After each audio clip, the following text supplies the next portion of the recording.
From Barangaroo Studios, the AusBiz COB is the key stuff you need to know about the day in business and finance.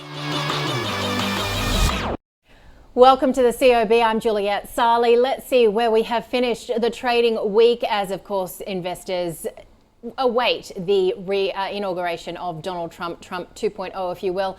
We've kind of moved sideways today. We had a bit of a nice pop on the open and then we went into negative territory. But the SIBO 200 is looking like it's pretty flatlining on the close.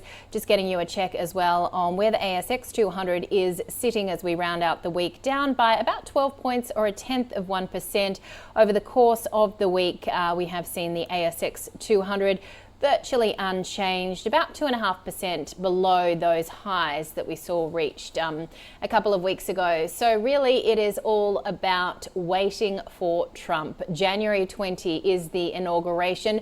Markets on January 20 will also be closed in the US for Martin Luther King Day. So there will be, I guess, a little bit of trepidation or investors staying on the sidelines until we get both these out of the way. In terms of what we saw today locally, though, of course, M&A mania, this Bloomberg report that there could be a $260 billion behemoth if Glencore and Rio tie up together. Meanwhile, you also had CC Capital coming back at Bain with yet another takeover offer for Insignia. So they've both bid twice now. And CC Capital is at the moment the front runner with that $4.60 per share offer. And wow, China achieves its growth target of 5%. The forecast, of course, from economists was 4.9%, but we started to see that policy pivot towards the end of last year with more stimulus added. And the economy did grow by 5% annually, according to the National Bureau of Statistics in China, slightly exceeding estimates. President Xi Jinping saying on New Year's Eve that they would meet their goal of around 5%. So a bit of an 11th hour blitz there coming through for China's economy. Let's have a look at sectors today. Banks, we did see a little bit of an easing. Remember, CBA rallied pretty hard yesterday. It was down 0.8% today. Looking at the miners, Rio actually closing lower despite this report of a tie-up with Glencore. BHP up 0.4%. Fortescue coming back up by 1.6%, and MinRes looking good as well. And the telcos were mostly higher, a big jump coming through in Aussie Broadband, which we'll tell you why in a moment. Getting to those corporate stories, Rio Tinto and Glencore reportedly in early stage talks of a potential merger. According to Bloomberg News, if successful, it would be the industry's largest deal and create a combined company with a market value of around $158 billion. So that would surpass top miner BHP's $126 billion valuation. We saw Linus, though, coming under pressure today, reporting over $141 million in gross sales revenue for the second quarter. That was up from the prior quarter, but shares were sold off. As we mentioned, the battle for Insignia Financial continuing, the company receiving another takeover bid from CC Capital Partners, the indicative non-binding proposal to acquire all of Insignia at a price of $4.60 per share, which was a 7% premium to CC Capital's initial offer of $4.30. That was then, of course, matched earlier this week by Bain. Telix Pharmaceuticals announcing it's received European approval for its prostate cancer imaging product Illuccix. Its shares up 3.2%, and Aussie Broadband tracking higher. It's appointed Brian Maher as its new group CEO. Let's welcome to the COB Shane Oliver from AMP. Good to see you. It's been a while. Happy New Year. Here we go again. You write in your note, we are awaiting Trump 2.0.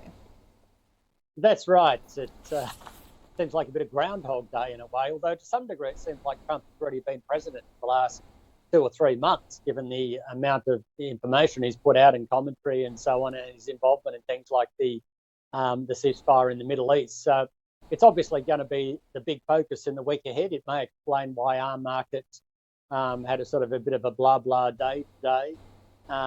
It's obviously going to have a big impact. We know in the past that Trump is very noisy. He announces a lot of policies and then sometimes they happen, sometimes they don't.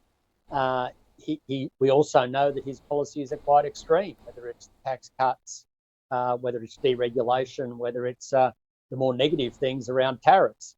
And I think markets will be happy if it's just the positives, tax cuts and deregulation.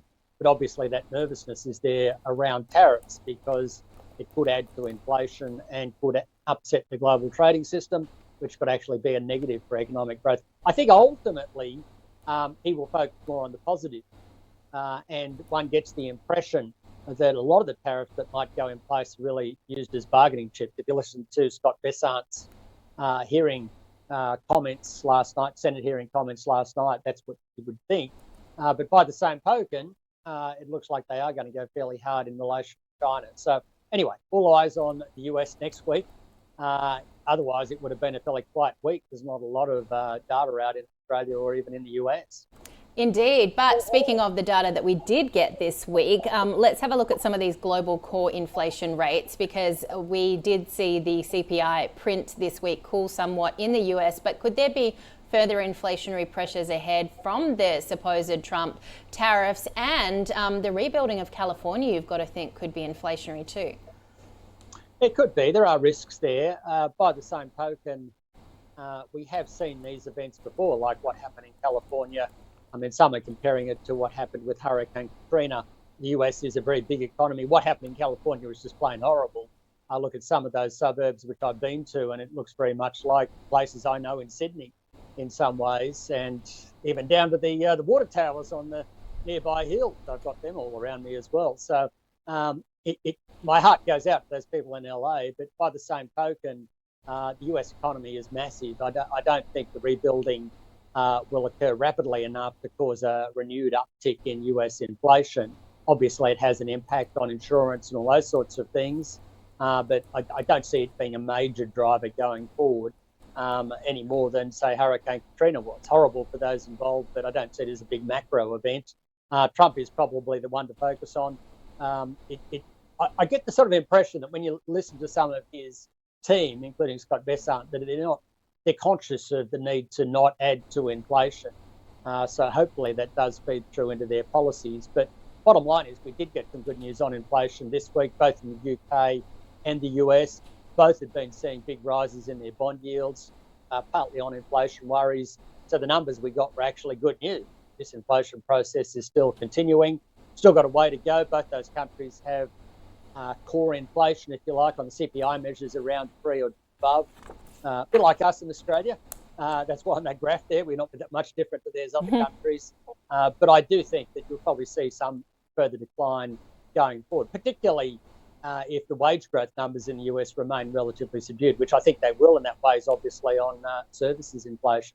Indeed. What do you think of the China data, Shane? It's just incredible how they always seem to manage to make their target at the 11th hour. Well, the previous premier in China indicated the data was man-made.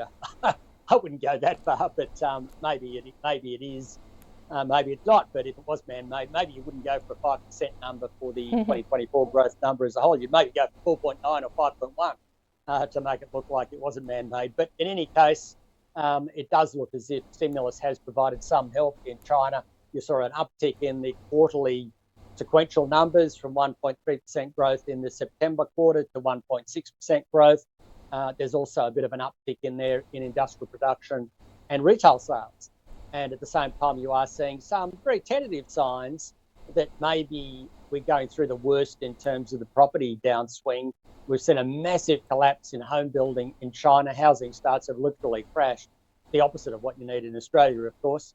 And the pace of decline in home prices, whether it's existing home prices or new home prices, has slowed down dramatically, suggesting that maybe we're getting closer to the bottom. I still think it's got a bit of a way to go yet, but maybe the worst in terms of the threat to the Chinese economy may be behind us.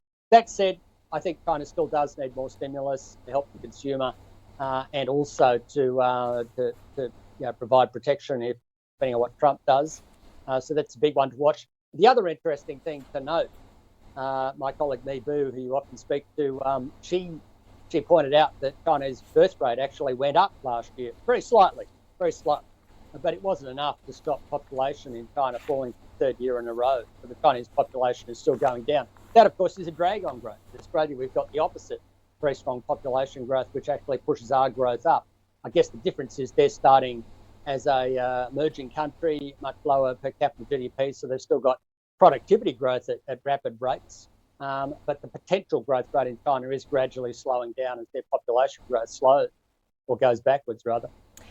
Shane, let's talk about our economy then. Has AMP's view changed in light of what we saw in terms of the data locally this week, particularly that bumper jobs report? Not really. I mean, we still see pretty constrained growth this year, a further decline in inflation, including for underlying inflation. We still see a rise in unemployment. The jobs numbers keep surprising everybody on the upside and on the downside for unemployment. But it is worth pointing out, as you can see in that chart there, that if you look at a mix of jobs leading indicators like skilled vacancies, job ads, hiring plans in the business surveys, they're all pointing to softer employment growth ahead. So I think at some point we will see that. There's the other aspect to note in relation to all of this, because oftentimes the main issue is when will the RBA start cutting interest rates. And on that front, if I look at those jobs numbers, yes, they're very strong. In normal times, you would worry about that. But by the same token, we're not seeing the sort of wages growth that you would normally think would apply if we're past the level of full employment, if we're below the so-called NAIRU, the non-accelerating inflation rate of unemployment.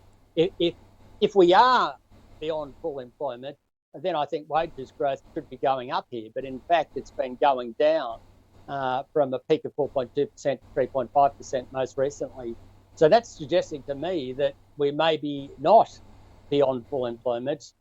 Yes, the jobs market is still strong, but we're not operating at a point of excess, and that the NAIRU is not 4.5%, it's probably around 4%. So that's why I don't think this should be a barrier to the RBA cutting. If we get some good inflation numbers Wednesday week, at the end of January, particularly for the trim mean, if it comes in at 0.5, 0.6, I think it's going to be very hard for the RBA not to cut because they will be getting what they want. They will be getting inflation at around the target, at least on a quarterly basis, going in the right direction as it has been.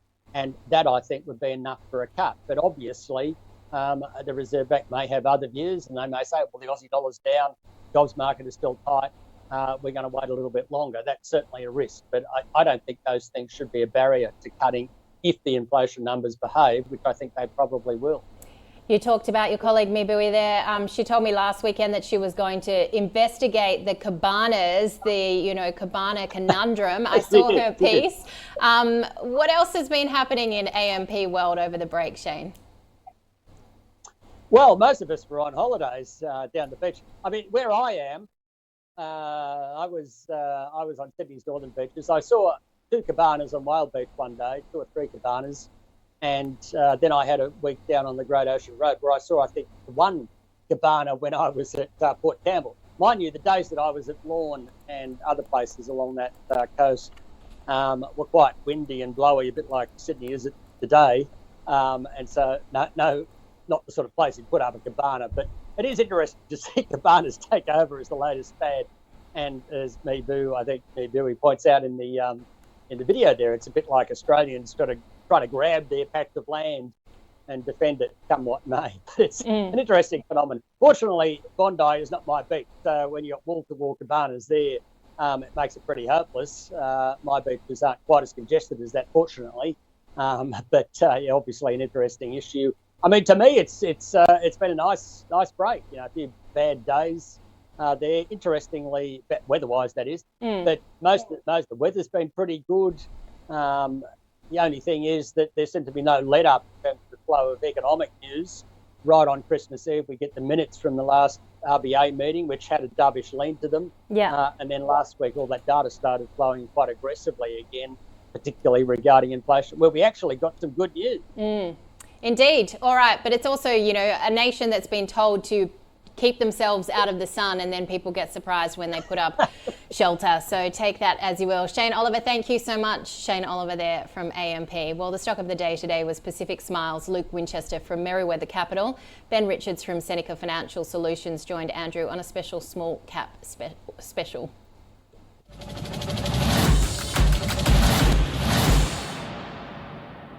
I am generally a fan of taking some off the table at that point, maybe not a whole position. And then a lot of it comes down to, your view of the competitive position of that business and the likelihood of further bids emerging. So, in this example with Pacific Smiles, I think the original bid was for $1.40 from memory. And then a competing party ended up driving up Genesis Capital / Beam to $1.95 in the end. So, if your view of the company and the, competitive landscape is that there's the potential for those competing bids, you certainly want to be exposed to that as much as possible. If you're looking to hold for that extra few percent, then it's probably worth holding on to. But if you want to redeploy and think you can generate a higher return than the arbitrage funds, who are typically targeting a 8 to 10% return, say, then it's probably one you'd move on from.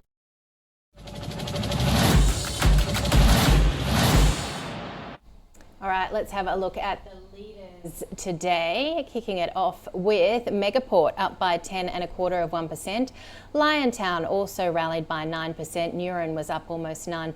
Lavisa had a good day on a broker upgrade from Morgan. Remember last week it had a downgrade from UBS, and Insignia Financial, of course, as the battle for it heats up.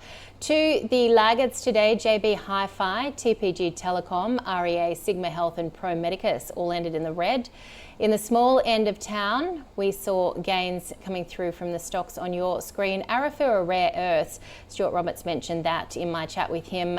Interesting conversation on where he sees rare earth stocks going. And to the downside, Kinetico Energy down 11.5%, Delta Lithium off by 5.1%. Having a look at what we're expecting tonight, US housing starts and building permits for December, also industrial production. And then when it comes to what we're looking out for next week, we've got China 1 and 5 year loan prime rates, building activity due here in the September quarter, and also January global PMI. So pretty light on in terms of top tier data. The local market finishing lower by 0.2% there on the SIBO 200. Checking the ASX 200. I'm not kicking it. I was going to say kicking off, but I'm checking it. It is down 17 points, 0.2%, 8,310. So very much as we mentioned with Shane, just moving a little bit sideways here as we await the inauguration of Donald Trump. The ASX 200, has virtually gone nowhere since last Friday. All right, that does it. But of course, don't forget that our next event is happening on January 30. And of course, that is High Conviction, which is free now to be registered. Ausbiz.co, you can register there. All right, that does it for today. And we'll see you from 9:45 a.m. Eastern on Monday.